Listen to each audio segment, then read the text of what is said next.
कस्टमरचा अपमान केलेला तू हे लक्षात ठेव. पैसे लागणार आहे माणसांविषयी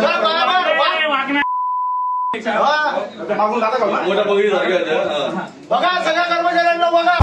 गव्हर्नमेंटचा पगार घेते कस्टमर काय लावून देतात रे.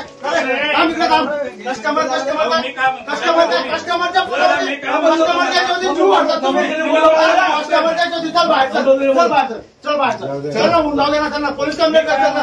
कस्टमरच्या ज्योती लेडीजशी असं बोलतो का. तुझी बघितली आहे महाराष्ट्रामध्ये राहतो जन्माला आहे ना.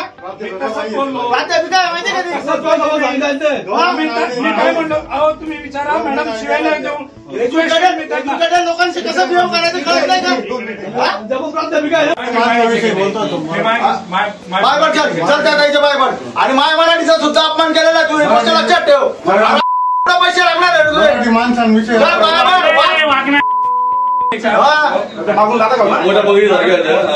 बघा सगळ्या कर्मचाऱ्यांना बघा. तुमचा कर्मचारी कसा माफी मागतोय तर बघा. असं मागवडेपणा चालणार नाही कस्टमरच्या विरोधामध्ये.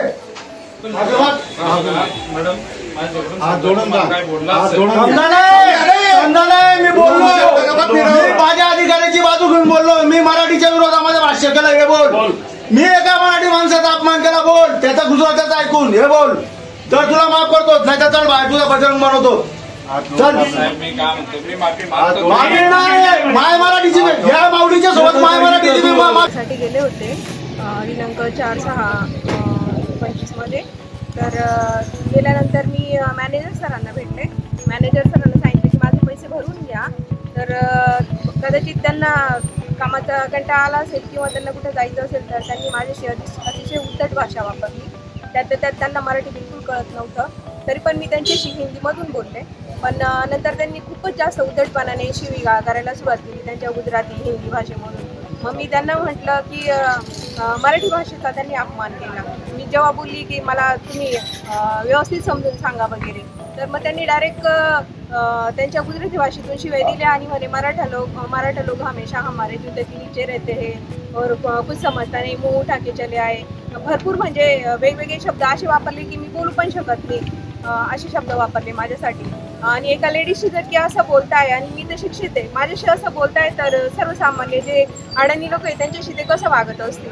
आणि हे सगळं बँकेच्या वेळेत झालं. आणि त्यातल्या त्यात जेव्हा मी त्यांना बोलली की तुम्ही आता जे काही बोलले ते सगळं मला तुम्ही एकदा माझ्या मोबाईलवरती बोलून दाखवा तर ते सर लगेच पळाले आणि म्हणे की चोरीचा अटेम्प्ट करायला आले म्हणे. हिंदीतून बोलायला लागले आणि मला धक्काबुक्की पण केली त्यांनी. अश्लील शिवीगाळ पण दिली त्यांनी. आणि त्यांच्याबरोबर अजून एक व्यक्ती होता. या माणसाचं नाव आहे अतुल गांधी आणि सदाशिव वचगे. हे दोघं जण होते. 4 जून रोजी ITI कॉलेजच्या प्राध्यापिका शिंदे मॅडम यांच्याशी स्टेट बँक शाखेच्या देवपूर शाखेच्या कार्यालयामध्ये जो इन्सिडन्स घडला तो अत्यंत दुर्दैवी असा होता. ह्या मॅडम त्या ठिकाणी पैसे जमा करायला गेलेले असताना तिथल्या बँक मॅनेजरने उशिरा का आल्या म्हणून त्यांच्याशी वादविवाद केले.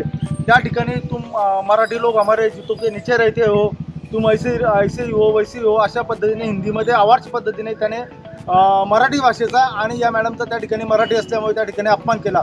या गोष्टीचा राग घेऊन मॅडमने त्यांना समजवण्याचा प्रयत्न केला की या ठिकाणी मी पैसे जमा करायला आलेले आहे.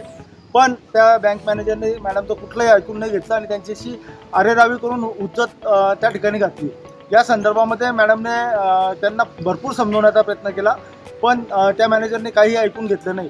शेवटी या मॅडमने देवपूर पोलीस स्टेशन गाठल्यानंतर या ठिकाणी कंप्लेंट त्यांच्या विरोधामध्ये नोंदवली. तो मॅनेजर या ठिकाणी मॅडमची माफी मागायला आला की आमच्याकडनं यापुढे असा प्रकार होणार नाही. त्या ठिकाणी मॅडमची माफी मागून घेतली आणि मॅडमला त्यांनी गोड बोलून या ठिकाणाहून रवाना केलं. पण त्यांनी मॅडमच्या विरोधामध्ये फिर्याद या पोलीस स्टेशनमध्ये दाखल केलेली होती जी अत्यंत चुकीची होती. म्हणजे एकीकडे मराठी माणूस त्या बँकेचा ग्राहक असताना त्या मराठी माणसाच्या आपल्याच ग्राहकाबद्दल त्या ठिकाणी अवारस्य शब्दामध्ये त्या ठिकाणी बोलायचं आणि माजोरडापणा त्या ठिकाणी दाखवायचं हे अत्यंत चुकीचं आहे. संपूर्ण भारतामध्ये SBIचे कर्मचारी अशा पद्धतीने आरेरावी करतात. या SBIच्या कर्मचाऱ्यांवरती अत्यंत घाणेरड्या पद्धतीचे मीम्स तुम्ही इंस्टाग्रामला बघू शकता, फेसबुकला बघू शकता. त्यांच्यावरती त्या पद्धतीचे व्हिडिओ त्या ठिकाणी बनवले जात आहेत. यांच्या युनियनचा त्या ठिकाणी गर्व आहे. या संदर्भामध्ये मॅडमने या धुळे शहराचे माजी आमदार अनिल अण्णा गोटे यांच्याकडे तक्रार केल्यावर अनिल अण्णा गोटेंनी जिल्हाप्रमुख अतुल भाऊ सोनवणे, उपजिल्हाप्रमुख नरेंद्र परदेशी आणि संपूर्ण शिवसैनिकांना आदेश दिले त्या ठिकाणी की तुम्ही त्या SBIच्या मॅनेजरला जाऊन त्या ठिकाणी समजावा। आणि एका मराठी स्त्रीची जी एक प्राध्यापिका आहे, एका वेल एज्युकेटेड संस्थेमध्ये शासकीय तंत्रनिकेतन ITI त्यामध्ये त्या प्राध्यापिका आहेत आणि त्या मॅडमची त्या ठिकाणी माफी मागायला लावा। त्या इन्सिडेंट्स करता आम्ही देवपूर शाखेमध्ये सकाळी 11 वाजता गेलो। संबंधित मॅनेजर हा दुसऱ्या ठिकाणी ट्रेनिंगला गेल्याचं त्यांनी सांगितलं आणि जो लोन ऑफिसर होता त्या लोन ऑफिसर अजगेने देखील या मॅडमची अरेरावी केलेली होती। आम्ही त्याला बोलवलं, त्याने परत शिवसेना पदाधिकाऱ्यांशी त्या ठिकाणी वादविवाद घातला। वादविवाद घातल्यानंतर तो माफी मागायला तयार नव्हता आणि त्या प्रकारामधनं त्याने परत त्याचा माजुडेपणा त्या ठिकाणी दाखवला। त्या प्रकारामधून त्या ठिकाणी वाद निर्माण झाला आणि आम्ही लागलीच मॅडमला घेऊन या ठिकाणी देवपूर पोलीस स्टेशनला आलो। सकाळी 12 पासून आत्ता सायंकाळचे 6 वाजलेले, तोपर्यंत संपूर्ण कायदेशीर प्रोसिजर या ठिकाणी केलेली आहे।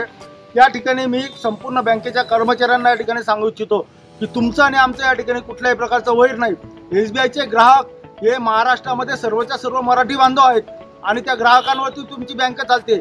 या कर्मचाऱ्यांचे पगार त्या ठिकाणी या ग्राहकांवरती अवलंबून असतात। ग्राहकांनी त्या ठिकाणी ठेवी जमा केल्या नाही, ग्राहकांनी त्यांचे फंड जमा केले नाही, यांना व्याज त्या ठिकाणी भेटणार नाही आणि गव्हर्नमेंट यांचं पेमेंट त्या ठिकाणी करणार नाही। पण हे अत्यंत माजुडे असे झालेले आहेत, त्यांच्या युनियनचा ते दाखवतात आणि अत्यंत घाणेरड्या प्रकाराने त्यांनी एका महिलेला या ठिकाणी टॉर्चर केलेलं आहे। हा संपूर्ण प्रकार शिवसेना उद्धव बाळासाहेब ठाकरे पक्षाच्या वतीने आम्ही पक्ष चिन्ह दाखवलेलं आहे।